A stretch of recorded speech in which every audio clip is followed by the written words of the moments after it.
ಇರೋದ್ರಲ್ಲೇ manage ಮಾಡಿದ್ವಿ. ಅದು ಆಗಲಿಲ್ಲ ಅಂದರೆ ಪ್ರತಿನಿತ್ಯ ಆದಾಯ ಬರೋ ಥರ ನೋಡ್ಬೋದು. ಹುಲ್ಲನ್ನ ಕಟ್ ಮಾಡ್ಕೋಬೇಕು. ಸೊ ಆ ಥರ ಕಟ್ ಮಾಡೋಕೆ ಹೋಗ್ತಾ ಇದ್ದೀವಿ. ನಮ್ಮ ಕೆಲಸಕ್ಕೆ ನಾನೇ ಓನರು.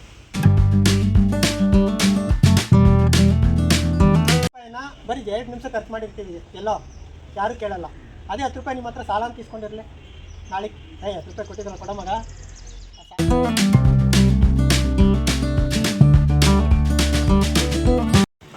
ಹಾಯ್ ಗೈಸ್, ಎಲ್ರಿಗೂ ನಮಸ್ಕಾರ. ವೆಲ್ಕಮ್ ಬ್ಯಾಕ್ ಟು ಸ್ವಚ್ಛ 70 ಯೂಟ್ಯೂಬ್ ಚಾನಲ್. ಗೈಸ್, ಮೊದಲನೇದಾಗಿ ನಾನು ಎಲ್ಲ ಅನ್ನೋದಾದ್ರೂ ಈ ವಿಡಿಯೋಗೆ ಸ್ವಾಗತ ಅಂತ ಹೇಳ್ತಾ ಬನ್ನಿ ಇವತ್ತಿನ ವಿಡಿಯೋನ ಸ್ಟಾರ್ಟ್ ಮಾಡೋಣ.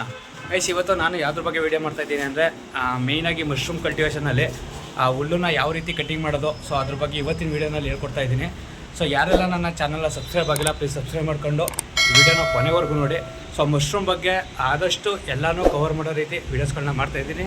ಸೊ ಪ್ರತಿದಿನ ವ್ಲಾಗ್ ಬರುತ್ತೆ, ಯಾವ ರೀತಿ ಮಶ್ರೂಮ್ನ ಬೆಳೆಯೋದು ಅದನ್ನೆಲ್ಲ ಕೂಡ ಹೇಳ್ಕೊಡ್ತೀನಿ. ಸೊ ಯಾರೆಲ್ಲ ನನ್ನ ಚಾನಲ್ನ ಸಬ್ಸ್ಕ್ರೈಬ್ ಮಾಡಿಲ್ಲ, ಸೊ ಎಲ್ಲರೂ ಕೂಡ ಸಬ್ಸ್ಕ್ರೈಬ್ ಮಾಡಿಕೊಂಡು ಸೊ ಈ ವಿಡಿಯೋನ ಕೊನೆವರೆಗೂ ನೋಡಿ ಗೈಸ್.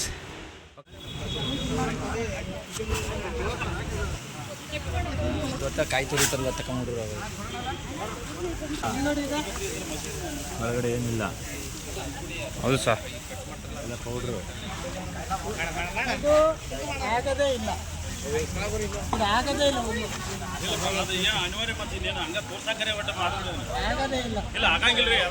ಆಗ್ಬೇಕಾದ್ರೆ 20 ದಿವಸ ತೊಗೊಳ್ತೈತೆ ಅದು.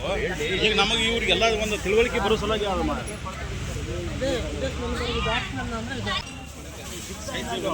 ಮಯಣ ಒಂದು ಸ್ವಲ್ಪ ದಪ್ಪಾಗಿ ಹೊಡಿ, ತಲೆ ಕೆಡ್ಸ್ಕೊಬಿಡ. ಅಪ್ಪರ ಸಣ್ಣ ಏನು ಬೇಡ, ಒಂದು ಸ್ವಲ್ಪ ದಪ್ಪಾಗಿ ಹೊಡಿ. ತುಂಬಕ್ಕಾಗತ್ತಾರ ಹೊಡಿ ಸಾಕು.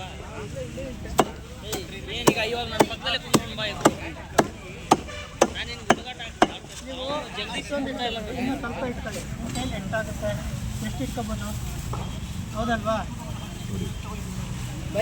ಇವಾಗ ಮಶ್ರೂಮ್ಗೆ ಎಷ್ಟು ಪ್ರಮಾಣದಲ್ಲಿ ಹುಲ್ಲನ್ನ ಕಟ್ ಮಾಡ್ಕೋಬೇಕು, ಸೊ ಆ ಥರ ಕಟ್ ಮಾಡೋಕೆ ಹೋಗ್ತಾಯಿದ್ದೀರಿ. ಒಂದು ಸ್ವಲ್ಪ ನಿಂತ್ಕೊಂಡಿದ್ದೀರಿ, ಯಾಕೆಂದರೆ ಎಲ್ಲರಿಗೂ ಕೂಡ ಹುಲ್ಲಾಗಬೇಕು. ತಂದಿರೋದೇ ಸ್ವಲ್ಪ ಹುಲ್ಲು. ಇಲ್ಲಿ 30 ರಿಂದ 35 ಜನಗಳಿದ್ದೀವಿ. ಸೊ ಅವ್ರಿಗೆಲ್ಲ ಕೂಡ ಹುಲ್ಲಾಗಬೇಕು. ಅದಕ್ಕೋಸ್ಕರ ಒಂದು ಸ್ವಲ್ಪ ಇಟ್ಕೊಂಡು ಕಟ್ ಮಾಡೋಕೆ ಹೋಗ್ತಾಯಿದ್ದೀವಿ.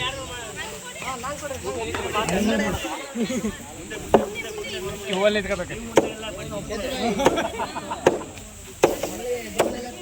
ಅವರು ಕಾಲಿಂದ ಕಟ್ ಮಾಡ್ತಾವ್ರೆ ನೋಡಿ, ಅಲ್ಲಿ ಸಕಾಲ ಕಟ್ ಮಾಡ್ತಾವ್ರೆ. ಮತ್ತೆ ಈ ಅಣ್ಣ ಫುಲ್ಲು ಫಾಸ್ಟು ಟ್ರೈನಿಂಗಲ್ಲಿ.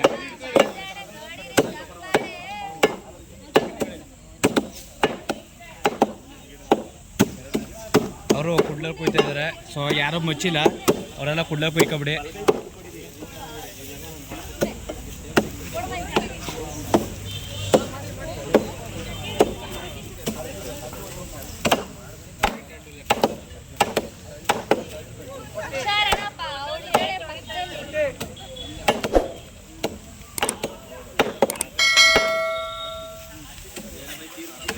Guys, ಇಷ್ಟಿರ್ಬೇಕು guys.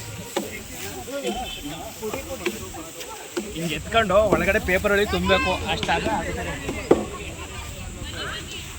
ನಾವು ಹೇಳಿರೋದು ಇದು 1 ಇಂಚ್ ಆಯಿತು. ಇಷ್ಟು ಮಾಡಿದ್ರೆ ಜಾಸ್ತಿ ಸಣ್ಣ ಆಗುತ್ತೆ.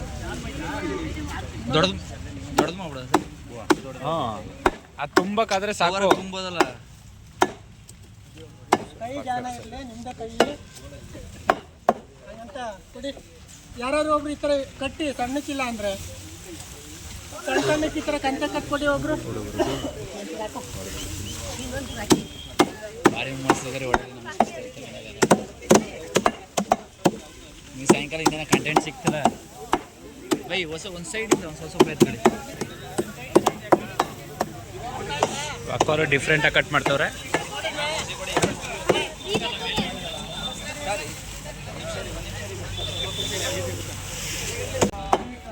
ಕೊಡಿ ಸರ್ ನಾವು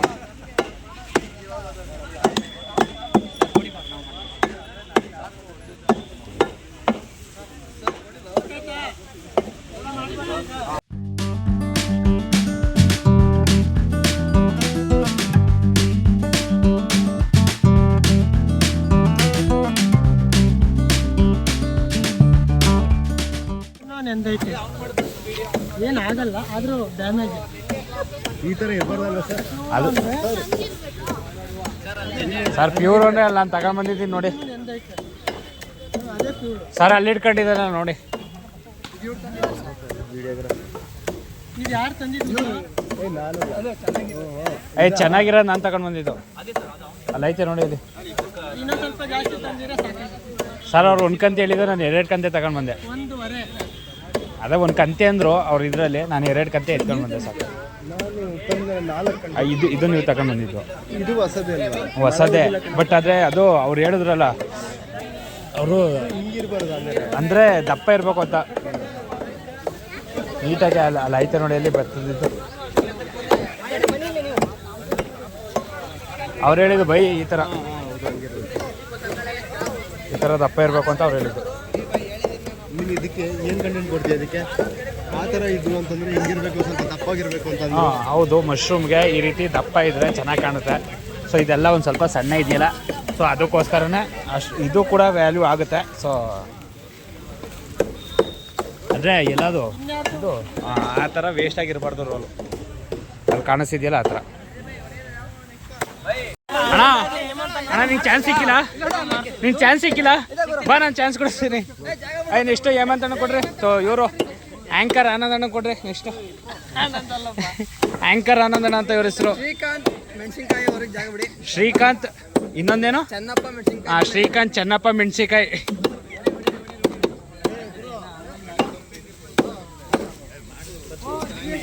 ಅವರು ಹಾಂ ಹೆಂಗೆ ಒಡಿ ಮಗ ಹಾಂ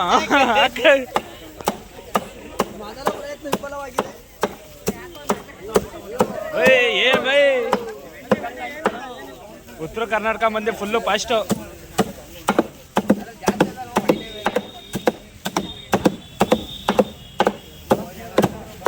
ಪಕ್ಕದಲ್ಲಿರೋರು ಹೊಡೆದ್ಬಿಟ್ಟಿರ ಆಮೇಲೆ ಹುಷಾರು.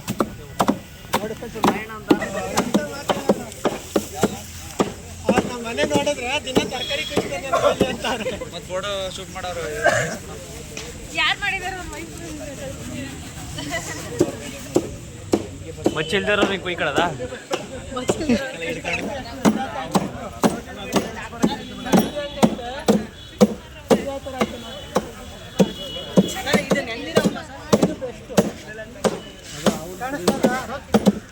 ಒಳ್ಳೇದು.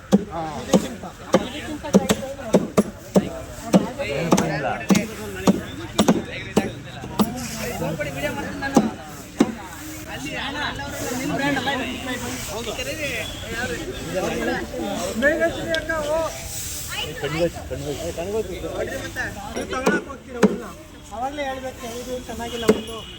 ಅವ್ರಿಗೆ ಹೇಳಿಲ್ಲ ಅಂದರೆ ನಿಮ್ಮ ತಲೆಯಲ್ಲಿ ನೀವೇ ಯೋಚನೆ ಮಾಡಬೇಕು.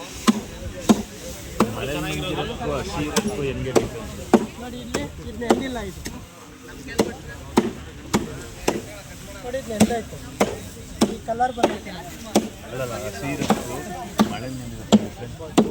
ಹಸಿ ಇರೋದು ಅಂತ ಅಂದರೆ ಕುಯ್ದಾಗ ಹಸಿ ಇರುತ್ತೆ, ಮಳೆಲಿ ನೆಂದಿರೋದು ತೇವ ಇರುತ್ತೆ. ಮತ್ತೆ ಹಸಿನೇ ಬೇರೆ, ತೇವನೇ ಬೇರೆ, ಹೌದಲ್ವಾ? ಇಲ್ಲ, ಇದು ಕುಯ್ದು ಹಾಕಿರ್ತೀವಲ್ವಾ ಕಟ ಮಾಡಿದಾಗ ಅವಾಗ ಮಳೆ ಬಂದ್ಬಿಡ್ತದೆ. ಹಾಗೆ ಸುಮ್ಮನೆ ಯಾರೋ ರೈತರು ನೆನೆಸಲ್ಲ. ಈಗ ಆಕಸ್ಮಿಕವಾಗಿ ಹಾಕಿರ್ತಾರೆ, ಮಳೆ ಬರುತ್ತೆ ಅಂಥ ಟೈಮಲ್ಲಿ ನೆನೆಯುತ್ತೆ. ಚೆಮ್ಮ ನೋಡಿದ್ರೆ ಇದು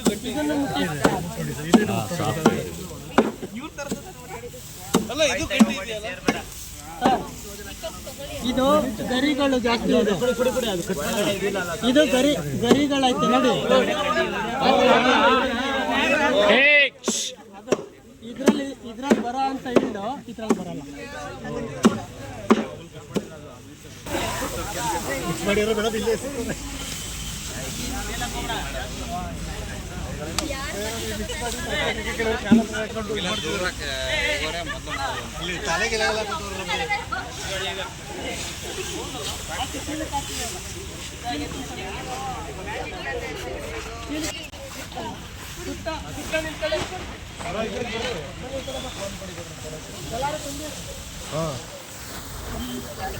ಇನ್ನೊಂದು ಚೀಲ ಇಲ್ವಾ?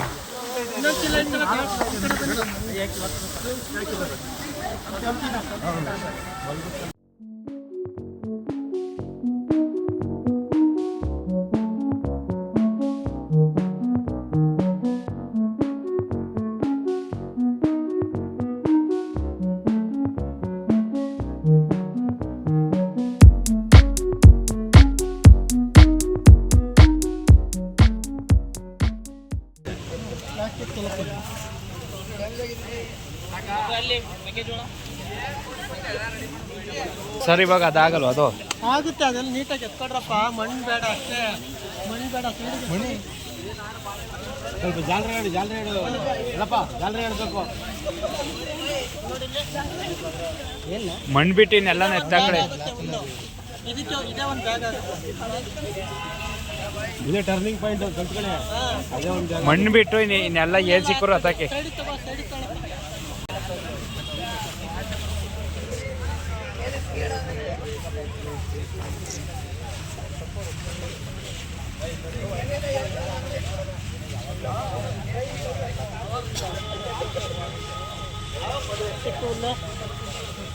ಈಗ ಅಷ್ಟು ತರಬೇಕು ಅಂದ್ರೂ 10 ರೂಪಾಯಿ ಬೇಕು. ಸುಳ್ಳಲ್ಲ. Okay sir. ಅಷ್ಟು ತರಕ್ಕೂ 10 ರೂಪಾಯಿ ಬೀಳುತ್ತೆ, ಅಷ್ಟು ಚಾರ್ಜ್. ಈ ಕಡೆ ಇಟ್ಕೊಂಬಿಡಿ. ನೀರು ತುಂಬಿಸ್ಮೇಲೆ ಎತ್ಕೋತೀರಾ, ಅಲ್ಲೊಂದಿಡಿ, ಆಮೇಲೆ ಇಲ್ಲಿ ಇಟ್ಕೊಂಡು.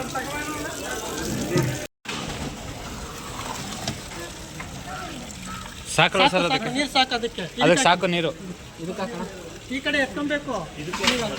ಹುಲ್ಲೆಲ್ಲ ಚೆಲ್ಲಬೇಡಿ, ಹುಲ್ಲೆಲ್ಲ ಚೆಲ್ಲಬೇಡಿ. ಇಲ್ಲಿಗೆ ಇಟ್ಕೊಳ್ಳಿ, ಆ ಕಡೆ ಇಟ್ಕೊಳ್ಳಿ. ಇನ್ನೊಂದು ಸ್ವಲ್ಪ ಆ ಬೇಸನಲ್ಲಿ ಪಕ್ಕಕ್ಕೆ ಇಟ್ಕೊಳ್ಳಿ.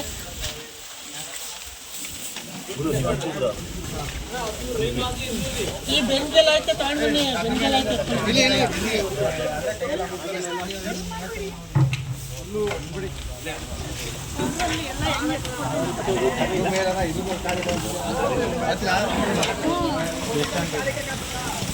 ಬಕೆಟಲ್ಲಿ ಬೇಡ, ಇದ್ರಲ್ಲಿ ಇಡ್ಬೋದು. ಸಾಕಾಗಲ್ಲ, ನೀವು ಸಾಕಾಗಲ್ಲ. ಎಲ್ಲ ಅಷ್ಟು ಒಂದಿಗೆ ಹಾಕ್ಬೇಡಿ. ಅಮ್ಕಿ ಪ್ರೆಸ್ ಮಾಡಿ ಒಳಗಡೆ. ನೆನೆ ಹಾಕ್ಬೇಕಾರೆ ಹೆಂಗೆ ಹಾಕ್ತೀರಾ?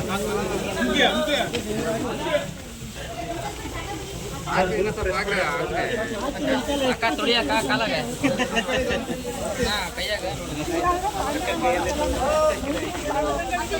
ಅದಕ್ಕೆ ನೆನಪಿಸ್ಕೊಳ್ಳಿ ಅಂತ ಹೇಳಿದ್ರು.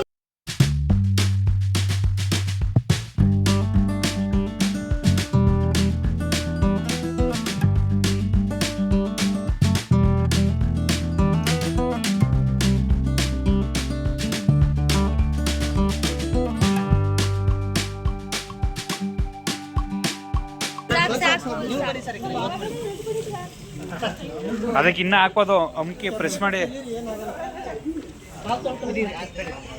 ಕಾಲಲ್ಲಿ ಎತ್ಕೊಳ್ಳಿ.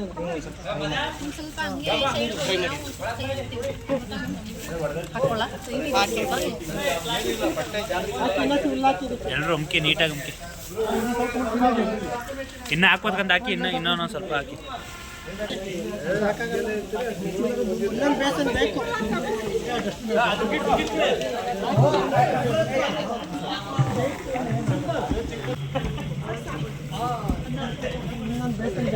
ಉಳ್ಳಕ್ಕೆ ಹಾಕಿ, ಕಲ್ಲಿಗಿಲ್ ಮರಗಲ್ಲಿ ಹಾಕಿ.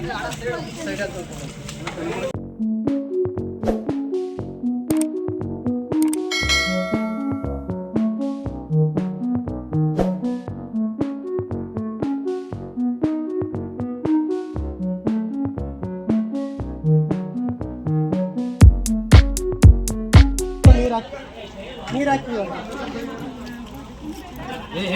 ಬಿಡು ಹಾಕಿ, ನೀರು ಹಾಕಿ. ಬಿಡಿ ಸಾಕು. ಫುಲ್ ಅರಿಯೋ ಥರ ಹಾಕ್ಬಿಡಿ.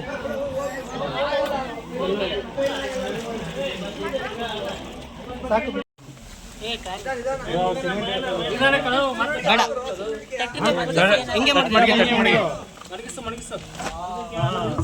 ನೀರು ಹಾಕಿ ಇವಾಗ. ಒಂದು ಗಲೀಜ್ ಎಷ್ಟೈತೆ ನೋಡಿ ಅದರಲ್ಲಿ. ಇವಾಗ ಎಷ್ಟದ ಅಷ್ಟೇ. ಅದೇ ನೀರನ್ನ ಬೆಳಗ್ಗೆ ನೋಡಿ ನೀವು.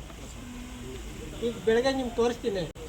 ಈಗೇನು ಗಲೀಜ್ ಐತೆ ಅಲ್ವಾ, ನೀರಲ್ಲಿ ಹುಲ್ಲು ನೆಂದಾಗ ಎಷ್ಟು ಮಣ್ಣು ಅದರಲ್ಲಿರೋಂಥ ಗಲೀಜು ಅದೇ ಬರುತ್ತೆ. ನಾವೇನು ಆಯ್ಕೆ ಬ್ರೆಸ್ಸಲ್ಲಿ ಉಜ್ಜಂಗಿಲ್ಲ, ಅದೇ ಬರುತ್ತೆ ಈಚೆಗೆ. ಆಗ ಬೆಳಗ್ಗೆ ನೋಡೋದಕ್ಕೂ ಈಗ ನೋಡೋದಕ್ಕೂ ವ್ಯತ್ಯಾಸ ಏನು ಅಂತ ಬೆಳಗ್ಗೆ ತೋರಿಸೋದು. ಈಗ ಹುಲ್ಲು ತರಕ್ಕೆ ಹೋಗ್ತೀವಲ್ವ ನಾವು, ಹುಲ್ಲು ತರಕ್ಕೆ ಹೋದಾಗ ನಾವು 2 ಥರ ಇರುತ್ತೆ. ಒಂದು ಕುಯ್ದು ಕಟ್ ಮಾಡಿ, ಇದು ಕೈಲೇ ಕಟ್ ಮಾಡಿ ಹಾಕಿರೋದು. ಇನ್ನೊಂದು ಮಿಷಿನ್ ಕಟ್ ಮಾಡೋದು ಬೇರೆ, ಇನ್ನೂ ಒಂದು ರೋಲ್ ಮಾಡ್ತದೆ. ಆ ರೋಲ್ ಮಾಡಿದಾಗ ಏನಾಗುತ್ತೆ, ಆ ಇರೋ ಕಸ ಕಡ್ಡಿ ಮಣ್ಣು ನಿನ್ನೆ ಎಲ್ಲನೂ ಸೇರಿಸಿ ರೋಲ್ ಮಾಡುತ್ತೆ. ಇವಾಗ ತಂದಾರಲ್ಲ, ಅದು ಹಸಿ ಹುಲ್ಲನ್ನೇ ರೋಲ್ ಮಾಡಿ ಹಾಕಿರೋಕ್ಕೆ ಒಳಗಡೆನೆ ಕೊಳ್ತವೆ. ಅದು ಆಗಲ್ಲ. ಚೆನ್ನಾಗಿರೋ ಹುಲ್ಲು ಅಂತಂದ್ರೆ ಈ ಥರ ಇರಬೇಕು. ನೋಡೋದಕ್ಕೇ ಗೊತ್ತಾಗೋಗುತ್ತೆ ನಿಮಗೆ ಅದು ಚೆನ್ನಾಗೈತಾ ಇಲ್ವ. ನೀವು ಕಣ್ಣಿಂದ ನೋಡಿದ ತಕ್ಷಣವೇ ಹೇಳತ್ತಾ ಇರ್ಬೇಕು ನಿಮ್ಮ ಮನಸ್ಸು. ಬೇರೆಯವ್ರು ಕೇಳಿ ಹೇಳೋದಲ್ಲ, ನೀವು ಪ್ರಾಕ್ಟಿಕಲಿ ಕೊಡ್ತಿರೋದೇ ಅದಕ್ಕಲ್ವ ಈ ಥರ. ಫುಲ್ಲು ಆಯ್ಕೆನೂ ನೋಡಿದ್ರಿ. ಇವಾಗ ಕಟ್ ಮಾಡೋದು ಯಾವ ಥರ, ನೆನೆ ಹಾಕೋದು ಯಾವ ಥರ, ನಾಳೆ ಇದ್ರ ಗಲೀಜು ಯಾವ ಥರ ಅಂತ ನೋಡ್ಕೊಂಡು ಬೇಯಿಸಿ ಆರಿಸೋದು ನಾಳೆ ತುಂಬೋದು ನೋಡೋಣ. ಆದರೆ ನಾಳೆನೇ ಮಾಡೋಣ. ಸರಿ, ಇವತ್ತಿಗೆ ಇಲ್ಲಿ ಮುಗೀತು. ಏನಾದರೂ ಕ್ವಶನ್ ಆಯಿತಾ? ಏನಾದ್ರು ಇದ್ರೆ ಡೌಟು? ಹಾಂ, ಇಲ್ಲಿ ಕೇಳಿಸ್ಕೊಳ್ಳಿ. ಇವಾಗ ರೋಲ್ ಮಾಡಿರೋದ್ರಲ್ಲಿ ಭತ್ತನೂ ಬಂದಿರುತ್ತೆ, ಗಲೀಜು ಬಂದಿರುತ್ತೆ. ಸಾಧ್ಯವಾದರೆ ಹುಲ್ಲು ಚೆನ್ನಾಗಿತ್ತು, ರೋಲಿಂಗ್ ಹುಲ್ಲು ನೆಂದಿಲ್ಲ ಗಲೀಜಿಲ್ಲ ಅಂತ ಅಂದರೆ ನೀವು ಒಂದ್ಸರಿ ಒದರಬೇಕು. ಅದನ್ನು ಬಿಚ್ಚಿಬಿಟ್ಟು ಕಟ್ ಮಾಡೋಕ್ಕೂ ಇಲ್ಲ, ಕಟ್ ಮಾಡಿ ಆದಮೇಲೆ ಅದರಲ್ಲಿರೋಂಥ ಗಲೀಜನ್ನು ಒದರಿ ತೆಗಿಬೇಕು. ಭತ್ತಗಳಿರುತ್ತೆ ಅದೆಲ್ಲ ಕಟ್ ಮಾಡಿದಾಗ ಎಷ್ಟೋ ಹೋಗಿರುತ್ತೆ, ಒದ್ರದಾಗ ಒಂದು ಸ್ವಲ್ಪ ಹೋಗುತ್ತೆ. ನೀವು ಹಂಗೆ ಕಟ್ ಮಾಡಿ ಹಂಗೆ ಹಾಕಿದ್ರೆ ಎಲ್ಲ ಅದರಲ್ಲೇ ಇನ್ನೇನು ಮಾಡ್ಬೋದು. ಇಲ್ಲಾಂದ್ರೆ ಭತ್ತ ಕಟಾವಾಗಿ ಲಾಸ್ಟ್ ಮಿಷಿನ್ ಕಟ್ಟುತ್ತಲ್ಲ ಸರ್, ಎಲ್ಲರೂ ಒಂದು ದಿನ ಲಾಲ್ ತಗೊಂಡ್ರು ಬೆಸ್ಟ್. ಬೈ ಚಾನ್ಸ್ ಈಗ ಮಿಷಿನಲ್ಲೇ ಕಟ್ ಮಾಡಿ ರೋಲ್ ಮಾಡಿ ಇರ್ತದೆ. ನಿಮಗೆ ಲೇಬರೇ ಇರಲ್ಲ ಅದರಲ್ಲಿ, ಮ್ಯಾನ್ಯುವಲ್ ಅಲ್ಲ, ಎಲ್ಲ ಯಂತ್ರನೇ. ಅದರಲ್ಲಿ ನಿಮಗೆ ಕಸನೂ ರೋಲ್ ಮಾಡುತ್ತೆ, ಅದು ಏನೇ ಇದನ್ನು ರೋಲ್ ಮಾಡಿರುತ್ತೆ. ಅಂಥದ್ದು ಇದ್ದರೆ ಹುಲ್ಲು ಚೆನ್ನಾಗಿರುತ್ತೆ, ಆದರೆ ಕಸ ಕಡ್ಡಿ ಇರುತ್ತೆ, ಭತ್ತ ಇರುತ್ತೆ. ಅದನ್ನು ಕೊಡಬೇಕು, ಈ ಥರ ಒದ್ರಿ ಅದು ಬೀಳೋ ಥರ. ಇಲ್ಲ ಅಂತ ಅಂದರೆ ಮಾಡೋಕ್ಕಾಗಲ್ಲ, ಸ್ವಲ್ಪ ಅದು ಡ್ಯಾಮೇಜ್. ಇನ್ನೇನು ಡೌಟೇ ಇಲ್ಲ ಅಂಥ ಸ್ಟೂಡೆಂಟ್. ಮತ್ತೊಂದು ಹಸಿರು ಇರ್ತದೆ ಸರ್, ನೋಡ್ಬೇಕಾದ್ರೆ ಈಗ ಒಣಗ ಹೊಂದಿತ್ತಲ್ಲ ಸರ್, ಕೆಲವು ಒಂದೊಂದು ಸ್ವಲ್ಪ ಹಸಿರಿದೆ. ಇದು ನೋಡೋದಕ್ಕೆ ಹಸಿರು ಕಾಣಿಸ್ತಾ ಇದೆ. ಇಲ್ಲಿ ಕೇಳಿಸ್ಕೊಳ್ಳಿ, ಇದು ಯಾವುದೋ ಇದು ಹುಲ್ಲಲ್ಲ,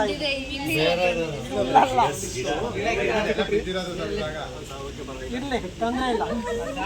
ಈಗ ಇಲ್ಲಿ ತೋರಿಸ್ತಾರೆ ನೋಡಿ, ಇದು ಹಸಿ ಐತೆ ಅಂತ ಅಂದರೆ ಕುಯ್ಯುವಾಗ ಹಸಿ ಇರ್ತದೆ, ಪ್ಯೂರ್ ಗ್ರೀನ್ ಇರುತ್ತೆ. ಇದು ಕುಯ್ದಾಗ ಒಣಗಿದ್ಮೇಲೆ ಒಣಗೋಗಿರುತ್ತೆ, ಆದರೆ ನೋಡೋದಕ್ಕೆ ಮಾತ್ರ ಗ್ರೀನ್ ಆಯ್ತು. ಇದು ಹಸಿ ಅದೇ ಅನ್ನಂಗಿಲ್ಲ, ನಾವು ಒಣಗೈತಿದ್ದು. ಇದು ಏನೂ ಆಗಲ್ಲ, ಹಾಕ್ಬೋದು. ಒಣಗಿರ್ಬೇಕು. ಅದು ಕೈಲಿ ಮುಟ್ಟಿ ನೋಡಿದಾಗ ನಮ್ಗೆ ಗೊತ್ತಾಗೋದು, ಬರೀ ಕಣ್ಣಿಂದ ನೋಡಿದ್ರೆ ಅರ್ಥ ಆಗಲ್ಲ. ಹಾಂ ನೋಡಿ, ಸ್ಪರ್ಶ ಮಾಡಬೇಕು, ಅರ್ಥ ಮಾಡ್ಕೊಳ್ಳಿ. ಹುಲ್ಲು ನೆನೆ ಹಾಕಕ್ಕೆ 8ರಿಂದ 10 ಗಂಟೆ ಬೇಕು ಅಂತ ಹೇಳಿದ್ರಲ್ಲ, ಇವಾಗ 5 ಗಂಟೆ 5:30 ಈಗ ನಾಳೆ ಬೆಳಗ್ಗೆ ಈಗ ನಾವು ಬಂದಮೇಲೆ ಒಂದು 10 ಗಂಟೆಗೆ ತೆಗಿತೀವಿ ಅಂದ್ರೆ ತುಂಬ ಟೈಮ್ ಆಗುತ್ತಲ್ಲ. ಏನಿಲ್ಲ, ತೊಂದರೆ ಏನಾಗಲ್ಲ. ಅಂದರೆ ನಾರ್ಮಲ್ ಆಗಿ ಒಂದು ಸಂಜೆ ಹಾಕಿದ್ರೆ ಬೆಳಗ್ಗೆ ತೆಗೆದ್ರೆ ಓಕೆ, ತೊಂದರೆ ಇಲ್ಲ. ಇಲ್ಲ ನಾನು ಬೆಳಗ್ಗೆ ಈಗ ಇನ್ನೊಂದು ನೀವು ಕೇಳ್ಬೋದು, 2 ದಿನದಲ್ಲಿ ಕೆಲಸ ಮಾಡಬೇಕು ಅಂತ ಅಂದರೆ ಇದೇ ಕೆಲಸನ ನಾನು 2 ದಿನದಲ್ಲಿ ಮಾಡಬೇಕು, ಕಷ್ಟನ ಸುಖನೋ. ನಾನು 3ನೇ ದಿನ ಎಲ್ಲ ಟ್ರಿಪ್ ಹೋಗ್ತಾ ಇದ್ದೀನಿ, 15 ದಿನ ಬರಲ್ಲ, ನಾನು ಊರ ಕಡೆನೇ ಬರಲ್ಲ ಅನ್ನೋ ಟೈಮಲ್ಲಿ ಏನು ಮಾಡಬೇಕು ಅಂದರೆ ನೀವು ಬೆಳಿಗ್ಗೆನೇ ಕಟ್ ಮಾಡಿ ನೆನೆ ಹಾಕಬೇಕು. ಸಂಜೆ ನೀರೆಲ್ಲ ತೆಗೆದು ಬೇಯಿಸ್ಬೋದು, ನಾಳೆಗೆ ತುಂಬ ಬೇಗ ಕೆಲಸ. ಈಗ ಬೆಳಗ್ಗೆನೇ ಈಗ ಕಟ್ ಮಾಡಿ ನೆನೆ ಹಾಕಿದರೆ ಸಂಜೆ ತನಕ ನೆನೆಯಿತ್ತು, ರಾತ್ರಿ ಬೇಯಿಸೋದು, ಬೆಳಗ್ಗೆ ತುಂಬ. ಹೌದಲ್ವಾ? ನಾವು ಮನೇಲೇ ಇದ್ಕೊಂಡು ನಾವು ಮಾಡೋಂಥ ಕೆಲಸದ ಜೊತೆ ಶುರು ಮಾಡಿದಾಗ ಸಂಜೆ ಟೈಮ್ ಕೆಲಸ ಮಾಡಿದ್ರೆ ನೀವು ಏನೇ ಕೆಲಸ ಮಾಡ್ತಿದ್ರೂ, ಏನೇ ಕೆಲಸಕ್ಕೆ ಹೋಗ್ತಿದ್ರೂ ಈಸಿ ಕೆಲಸ ಅನಿಸಲ್ಲ. ಆಗ ಆ ಕೆಲಸನೂ ಆಗ್ತಿರ್ತದೆ, ಇದನ್ನು ಜೊತೆಯಲ್ಲಿ ಉಪಕಸುಬಾಗಿ ಮಾಡ್ಕೊಂಡು ಹೋಗ್ಬೋದು. ಒಂದೇ ಆದಾಯ ಬಂದರೆ ಸಾಕ ನಿಮಗೆ, ಎಲ್ಲ ಕಡೆಯಿಂದ ಮಲ್ಟಿಫೈ, ಎಲ್ಲ ಕಡೆಯಿಂದ ಬರ್ತಾ ಇದ್ರೆ ಆದಾಯ ನಿಮ್ಗೆ ಉಳಿತದೆ. ಇಲ್ಲ ಒಂದೇ ಬರೋದು, ತಿಂಗಳು ಸಂಬಳ ಕಾಯ್ತಿದ್ದೀನಿ, ಯಾರ್ದೋ ಕೈ ಕೆಳಗಡೆ ಕೆಲಸ ಮಾಡ್ತಿದ್ದೀನಿ ಅಂತ ಅಂದರೆ ನೀವು ಅಲ್ಲಿ ಬರೋಷ್ಟ್ರಲ್ಲಿ ಅಲ್ಲ ಸಾಲ ಮಾಡ್ಕೊಂಡಿರ್ತೀವಿ. ಹಂಗೆ ಆಗಿರೋದಂತ ಅದು ಸಹಜ, ನಿಮ್ಮದೇ ಅಂತಲ್ಲ ಎಲ್ಲರದ್ದು. ಈಗ ನಮ್ಮ ಮಂಡ್ಯದಲ್ಲಿ ಹೇಳ್ತಿರ್ತಾರೆ, ಆಳದ ಕಬ್ಬು, ಇನ್ನೊಂದು ಯಾರಿಗಾರ ಗೊತ್ತಾ, ಎದೆ ಉದ್ದ ಸಾಲ. ಇದು ಗಾದೆ ಮಾತು, ನಿಜ. 1-2 ಎಕರೆಲ್ಲಿ ಕಬ್ಬು ಹಾಕ್ತಾರೆ, ಇನ್ಯಾವುದು ಬೆಳೆ ಮಾಡಿರಲ್ಲ. ಆ ಕಬ್ಬು ಮೇಂಟೈನ್ ಮಾಡೋದಕ್ಕೆ ಸಾಲ ಮಾಡಿ ಹಾಕಿರ್ತಾನೆ, ಕಬ್ಬೆಲ್ಲ ಮಾರಿದ್ಮೇಲೆ ಸಾಲ ತೀರ್ಸಲ್ಲ, ಬಡ್ಡಿ ತೀರಿಸ್ತಾನೆ. ಅಷ್ಟೇ ತೀರ್ಸೋದು. ಸಾಲ ಮಾಡಿ ಕಬ್ಬು ಬೆಳೆದ್ಬಿಟ್ಟು ಕಬ್ಬು ಮಾರ್ಬಿಟ್ಟು ಬಡ್ಡಿ ತೀರ್ಸೋದು ಅಷ್ಟೇ. ಸಾಲ ಸಾಲನ ತೀರ್ಸೋಕ್ಕಾಗಲ್ಲ, ಅಷ್ಟು ಖರ್ಚು ಮಾಡ್ಕೊಂಡಿರ್ತೀವಿ ನಾವು. ಅದ್ರ ಜೊತೆಗೆ ನಮ್ಮ ಮನೆ ಸಂಸಾರಕ್ಕೆ ಖರ್ಚು, ಬೆಳೆ ಖರ್ಚು, ಅದಕ್ಕೆ ಎಲ್ಲ ಕಡೆಯಿಂದ ಪ್ರತಿನಿತ್ಯ ಬರೀ 500 ರೂಪಾಯಿ ನಿಮ್ಗೆ ದುಡ್ಡು ಬರಲಿ, ನಿಮ್ಮ ಖರ್ಚಿಗೆ ಆಗ್ತಿರ್ತದ? ನಾನು ಹೇಳ್ಕೊಟ್ಟಿರೋ ಅಂಥ ಇವತ್ತು ನಿಮಗೆ ಟ್ರೈನಪ್ಪಲ್ಲಿ ಪ್ರತಿನಿತ್ಯ 2 ರಿಂದ 3 ಸಾವಿರ ದುಡ್ಡು ಮಾಡ್ಬೋದು. ಇದು 1ರಿಂದನೇ ಅಂತಲ್ಲ, ನೀವು ಮಾಡಿದ್ರೆ ಇದರಲ್ಲೇ 5 ಸಾವಿರ ಮಾಡ್ಬೋದು, ಪ್ರತಿನಿತ್ಯ ಮಾಡ್ಬೋದು, ಆಗಲ್ಲ ಅಂತ ಹೇಳಲ್ಲ. ಅರೆ ಬೇರೆ ಉಪಕಸುಬಾಗಿ ಎಲ್ಲ ಥರ ಸೊಪ್ಪು, ಕೋಳಿ ಮೊಟ್ಟೆ, ಅಣಬೆ, ಬರೀ 3 kg ಬೆಳೆಯೋಕ್ಕಾಗಲ್ವ? ಬರೀ 3 kg 2 kg 300 ರೂಪಾಯಿ ಅಂದರೆ 600 ರೂಪಾಯಿ, 500 ರೂಪಾಯಿ ಖರ್ಚಿಗಾಗಲ್ವ ನಿಮ್ಗೆ? ಪ್ರತಿನಿತ್ಯ ಅದಕ್ಕಿಂತ ಖರ್ಚು ಮಾಡ್ತೀರಾ? 2000 ಆದಾಯನೇ ಮಾಡಿದ್ರೆ 1000 ಖರ್ಚು ಮಾಡೋಣ, 1000 ಉಳಿಸೋಣ. ಮನೆ ಖರ್ಚು, ಬೇರೆ ಖರ್ಚು ಎಲ್ಲ ಆಗುತ್ತೆ ಅದರಲ್ಲಿ. ಅದಕ್ಕಿಂತ ಖರ್ಚು ಮಾಡ್ತೀವಿ ನಾವು? ಮಾಡ್ತೀನಿ ಅನ್ನೋ ಛಲ ಬೇಕು. ನಾನು ಇದೇ ಪಾಯಿಂಟ್ ಹೇಳೋದು. ಕಷ್ಟಪಡಬೇಕು. ಸುಮ್ಮನೆ 1 ರೂಪಾಯಿನೂ ಸಿಗಲ್ಲ ನಿಮಗೆ. ಯಾರ ಥರ 10 ರೂಪಾಯಿ ಇಸ್ಕೊಂಡಿದ್ದ ಕೊಟ್ಟಿಲ್ಲ ಅಂತ ಮನ್ಸಲ್ಲಿ ಕೊರಗ್ತಿರ್ತದೆ. ಅದೇ 100 ರೂಪಾಯಿನ ಬರೀ 2 ನಿಮಿಷ ಖರ್ಚು ಮಾಡಿರ್ತೀವಿ, ಎಲ್ಲೋ ಯಾರೂ ಕೇಳಲ್ಲ. ಅದೇ 10 ರೂಪಾಯಿ ನಿಮ್ಮ ಹತ್ರ ಸಾಲ ಅಂತ ಇಸ್ಕೊಂಡಿರಲಿ, ನಾಳೆ 10 ರೂಪಾಯಿ ಕೊಟ್ಟಿದ್ದಲ್ಲ ಕೊಡ ಮಗ, ಸಹಜ. ಅದು ಸಾಲ ಅಂತ ಬಂದಾಗ ಸಾಲನೇ. ಅದೇ ನಮ್ಮ ದುಡ್ಡನ್ನು ಖರ್ಚು ಮಾಡೋದಕ್ಕೆ ಅಷ್ಟು ನಮಗೆ ಏನೂ ಅನಿಸಲ್ಲ, ಆರಾಮಾಗಿ ಫ್ರೀಯಾಗಿ ಖರ್ಚು ಮಾಡ್ತೀವಿ. ಅದೇ ಸಾಲ ಮಾಡಿದ್ರೆ ಟೆನ್ಷನ್ ಜಾಸ್ತಿ, ಇರೋದ್ರಲ್ಲೇ ಮ್ಯಾನೇಜ್ ಮಾಡಿದ್ವಿ. ಅದು ಆಗಲಿಲ್ಲ ಅಂದರೆ ಪ್ರತಿನಿತ್ಯ ಆದಾಯ ಬರೋ ಥರ ನೋಡ್ಕೋಬೇಕು. ಈಗ ದಿನದ್ದು ಆದಾಯ, ವಾರದ ಆದಾಯ, ತಿಂಗಳ ಆದಾಯ, 6 ತಿಂಗಳ ಆದಾಯ, ವರ್ಷದ ಆದಾಯ, ಇಷ್ಟನ್ನು ನಾನು ಮಾಡ್ಕೊಂಡಿದ್ದೀನಿ. ನಿಜ, ಪ್ರತಿನಿತ್ಯ ದುಡ್ಡು ಬರಬೇಕು. ಅದು 500 ಆಗಲಿ, 100 ಆಗಲಿ, 5000 ಆಗಲಿ, ಪ್ರತಿನಿತ್ಯ ಬರಬೇಕು ನಮಗೆ. ಆಗ ನಮ್ಮ ಖರ್ಚಿಗೂ ದುಡ್ಡು ಆಗ್ತಿರ್ತದೆ, ಬೇರೆಯವ್ರ ಹತ್ರ ಸಾಲ ಮಾಡೋ ಅವಶ್ಯಕತೆ ಇರಲ್ಲ. ಮೇಯ್ನಾಗಿ ಯಾರ್ದೋ ಕೈ ಕೆಳಗಡೆ ಕೆಲಸ ಮಾಡೋ ಅಂಥ ಪರಿಸ್ಥಿತಿ ಇರಲ್ಲ. ಈಗ ಯಾರ್ದೋ ಕೈ ಕೆಳಗಡೆ ಈಗ ಒಂದು ಕೆಲಸ ಮಾಡ್ತೀವಿ ಅಂದರೆ, ಯಾವುದೇ ಆಫೀಸ್ ಆಗಿರಲಿ, ಗೌರ್ಮೆಂಟ್ ಆಗಿರಲಿ, ಪ್ರೈವೇಟ್ ಆಗಿರಲಿ, ಯಾವುದೇ ಆಗಿರಲಿ, ಅವ್ರು ಹೇಳೋ ಟೈಮ್ಗೆ ಹೋಗ್ಬೇಕಾ? ಅವ್ರು ಹೇಳೋ ಟೈಮ್ ತನಕ ಹೋಗ್ಬೇಕು. ಒಂದು ದಿವಸ ರಜಾ ಹಾಕಂಗಿಲ್ಲ. ಒಂದು ದಿವಸ ರಜಾ ತಗೊಳ್ಳೋದಕ್ಕೇ ಒಂದು ವಾರದಿಂದ ಅವ್ರಿಗೆ ನೈಸ್ ಮಾಡಬೇಕು. ಸರ್ ರಜೆ ಬೇಕು. ಇನ್ನು ನಮ್ದು ಹಂಗಿಲ್ಲ. ಬೆಳಗ್ಗೆಯಿಂದ 6 ಗಂಟೆ ಶುರು ಮಾಡಿದ್ರೆ 10 ಗಂಟೆ ಕೆಲಸ ನಂದು. ಸಂಜೆ ಒಂದು 3 ಗಂಟೆ ಶುರು ಮಾಡಿದ್ರೆ 6 ಗಂಟೆ ಕೆಲಸ. ಇಷ್ಟು ಟೈಮಲ್ಲೆಲ್ಲ ರೆಸ್ಟು. ನಮ್ಗೆ ಬೇಕು ಒಂದು ದಿವಸ ಆರಾಮಾಗಿ ಫ್ರೀಯಾಗಿ ಹೊರಗಡೆ ಹೋಗಿ ತಿರ್ಗಾಡ್ಕೊಂಬರ್ಬೋದು. ಯಾರ್ದು ಪರ್ಮಿಷನ್ ಇಲ್ಲ, ನಾನೇ ರಾಜ. ನಮ್ಮ ಕೆಲಸಕ್ಕೆ ನಾನೇ ಓನರು. ಯಾರ್ದ ಕೈ ಕೆಳಗಡೆ ಕೆಲಸ ಮಾಡೋದು ಈಜಿನ, ನೀವೇ ಕಷ್ಟಪಟ್ಟು ಕೆಲಸ ಮಾಡೋದು ಈಜಿನ? ಸಿಂಪಲ್ಲಾಗಿ ಹೇಳಬೇಕು ಅಂದರೆ ಪಾಯಿಂಟ್ ನಾನು ಜಾಸ್ತಿ ಬಳಸ್ತೀನಿ ಇದನ್ನು. ನೀವೆಲ್ಲ ಹೊರಗಡೆ ಹೋಗಿ ಕೆಲಸ ಮಾಡ್ತೀರಲ್ಲ, ಯಾರ್ದೋ ಕೈ ಕೆಳಗಡೆ ಕೆಲಸನ, ಅಷ್ಟು ರೂಲ್ಸು ರೆಗ್ಯುಲೇಷನ್. ಈಗ ಬೇರೆ ಕಡೆ ಕೆಲಸಕ್ಕೆ ಹೋಗಬೇಕು ಅಂದರೆ ಬೆಳಗ್ಗೆ 9 ಗಂಟೆಗೆ ಹೋಗಬೇಕು, ಸಂಜೆ 6 ಗಂಟೆಗೆ ಅಪ್ಡೇಟ್ ಕೊಟ್ಬಿಟ್ಟು ಈಚೆಗೆ ಬರ್ಬೇಕು ನಾವು. ನಿಜ ಅಲ್ವಾ? ಅದೇ ಕೆಲಸನ ಅದರಲ್ಲಿ ಅರ್ಧ ಟೈಮ್, ಬೆಳಗ್ಗೆ 9 ಬೇಡ, ಸಂಜೆ 6 ಬೇಡ, ಅಷ್ಟು ಫುಲ್ ಟೈಮ್ ಬೇಡ ನನಗೆ. ಪ್ರತಿನಿತ್ಯ 4 ಅವರ್ ಟೈಮ್ ಕೊಡಿ. ಪ್ರತಿನಿತ್ಯ ನೀವು ಮಾಡೋಂಥ ಕೆಲಸ ಮನೇಲಿ, ಜಮೀನಲ್ಲಿ, ಅದಕ್ಕಿಂತ ಡಬ್ಬಲ್ ಆದಾಯ ನಾನು ತೋರಿಸ್ತೀನಿ. ನೀವು ಮಾಡ್ತಿರ್ತೀರಲ್ಲ ಪ್ರತಿನಿತ್ಯ ಆದಾಯನ, ಅದಕ್ಕಿಂತ ಡಬ್ಬಲ್. ನಾವು ಟೈಮ್ ಕೊಡಲ್ಲ, ಅಷ್ಟೇ ಮಾಡೋದು ನಾವು. ಅದೇ ನಮ್ಮ ಕೆಲಸ ಅಂದಾಗ ಅಯ್ಯೋ ಬಿಡು ಮಗ ಮಾಡ್ಕೊಂಡ್ರಾಯ್ತು, ಇವತ್ತಿಲ್ಲ ನಾಳೆಗೆ ಮಾಡೋರಾಯ್ತು, ಕೇಳೋರಿಲ್ಲ ಹೇಳೋರಿಲ್ಲ, ಇದೇ ಮಾಡೋದು ನಾವು. ಅದೇ ಕೆಲ್ಸಕ್ಕೆ ಹೋಗೋನಾಗ ಅವ್ರು ಬೈತಾರೆ, ಸಂಬಳ ಕಟ್ ಮಾಡ್ತಾರೆ ಅಂತ ಹೋಗ್ತೀವಿ. ಜಮೀನಲ್ಲಿ ಆ ಕೆಲಸ ಮಾಡಲ್ಲ ನಾವು. ಅದನ್ನು ಅಳವಡಿಸ್ಕೊಂಡ್ಬಿಟ್ರೆ ಯಾವುದೇ ಸರ್ಕಾರಿ ಆಗಲಿ ಪ್ರೈವೇಟ್ ಆಗಲಿ ಅದಕ್ಕಿಂತ ಆದಾಯನ ಬರೋ ಥರ ನಾನು ತೋರಿಸಿದ್ದೀನಿ, ಮಾಡಿದ್ದೀನಿ, ಮಾಡ್ತಾನೇ ಇದ್ದೀನಿ. ಸರ್, ಸಮಗ್ರ ಕೃಷಿ ಅಂತ ಯಾವ ರೀತಿ ಮಾಡ್ಬೋದು ಸರ್? ಈಗ ಅಣಬೆ ಜೊತೆಗೆ ನಾವು ಈಗ 1 ಎಕರೆ ಭೂಮಿ ಇದೆ ಅಂತ ಹೇಳಿದ್ರೆ ಏನೇನು ಮಾಡ್ಬೋದು ಸರ್ ಅದರಲ್ಲಿ? ಈಗ ಮೇಯ್ನಾಗಿ ನಿಮ್ಗೆ ಹೇಳಿದೆ, ತಿಂಗಳ ಆದಾಯ, 3 ತಿಂಗಳ ಆದಾಯ, 6 ತಿಂಗಳ ಆದಾಯ, ವರ್ಷದ ಆದಾಯ. ಈ ಪ್ರತಿನಿತ್ಯ ಆದಾಯ ಅಂದರೆ ಯಾವ್ಯಾವ್ದು ಬರ್ತದೆ ಹೇಳಿ ನೋಡೋಣ. ಕೋಳಿ ಮೊಟ್ಟೆದು ಬಂತು, ಹಾಲನ್ನು ಬಂತು, ಅಣಬೆದು ಬಂತು, ಸೊಪ್ಪನ್ನು ಬಂತು, ತರಕಾರಿದು 3 ತಿಂಗಳು. ಇದು ಸಾಕಲ್ವಾ ಪ್ರತಿನಿತ್ಯದ ಆದಾಯ? ಸೊಪ್ಪು ಕೋಳಿ ಮೊಟ್ಟೆ ಅಣಬೆ ಅದಕ್ಕಿಂತ ಖರ್ಚು ಮಾಡ್ತೀವ ನಾವು. ಅದಾಯಿತು. ಇನ್ನು ತೋಟದಲ್ಲಿ ತರಕಾರಿ ಹಾಕೊಂಡಿರ್ತೀವಿ, ಒಂದು 2.5-3 ತಿಂಗಳು ಬೇಕು ಅದು ಬರೋದಕ್ಕೆ. ಅದಾದಮೇಲೆ ಇದು 3 ತಿಂಗಳಿಗೆ ಅದೊಂದು ಆದಾಯ ಸಿಗುತ್ತೆ, 1 ತಿಂಗಳ ತನಕ. ಅದಾದಮೇಲೆ 6 ತಿಂಗಳಿಗೆ ತೆಂಗು ಎಳ್ನೀರಾದರೂ ಕುಯಿಸ್ಬೋದು, ಆಡು ಕುರಿಗಳನ್ನ ಸಾಕ್ಬೋದು. ಜೇನು ಸಾಕಾಣಿಕೆ ಯಾರ್ಯಾರಿಗೆ ಇಂಟ್ರೆಸ್ಟ್ ಐತೆ? ಜೇನು ಸಾಕಾಣಿಕೆ ನಮ್ಮ